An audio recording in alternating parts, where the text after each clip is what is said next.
কি হয়েছে মীরা? কে এটা? জানি না, বেহুশ হয়ে রাস্তার ধারে পড়েছিল। তুমি তাড়াতাড়ি এক গ্লাস জল দাও। আনছি আনছি। এ না, কি দরকার বলো তো মীরা? এই যুগে তুমি যার উপকার করবে সেই তোমার ক্ষতি করবে। তাই বলে মানুষের উপকার করবো না? এই তো জ্ঞান ফিরেছে, বোতলটা ধরো ধরো। ওঠো ওঠো। কে তুমি? এই অবস্থা কে করেছে তোমার?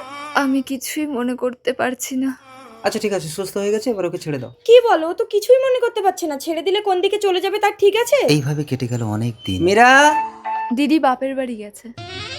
কি হলো? তুমি দরজা বন্ধ করছো কেন? রক্ত মাংস গড়া শরীর তো, তাই আর সহ্য করতে পারছি না গো। অপরাজিতা, তুমি ভুলে যাও না তোমাকে রাস্তা থেকে তুলে এনে আমার স্ত্রী এই বাড়িতে জায়গা দিয়েছিল, আর তুমি তারই পিঠে ছুরি মারতে চাইছো? আমি তোমার বউ হয়ে তোমার ঘর করতে চাই। এই, তুমি এই মুহূর্তে বেরিয়ে যাও আমার ঘর থেকে। তুমি কিন্তু এটা ঠিক করলে না। ঠিক আছে, তোমার যা খুশি করার করে নিয়ে যাও। আমি চ্যালেঞ্জ করছি, আমি তোমার বউ হয়ে তোমার ঘর করব।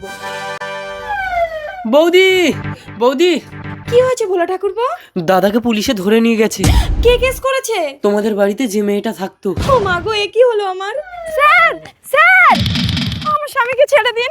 আমাকে বলে কোনো লাভ হবে না, যে কেস করেছে তাকে বলো। অপরিচিতা, তুই কেন করলি এটা? তুই যা চাইবি আমি তোকে তাই দেবো। তুই আমার স্বামীকে জেল থেকে বের কর। ঠিক আছে, কথা দাও, তোমার স্বামীকে জেল থেকে বের করে দিলে তুমি আমার হাতে তুলে দেবে। বলুন তো এই গল্পটির নাম কি দেবো?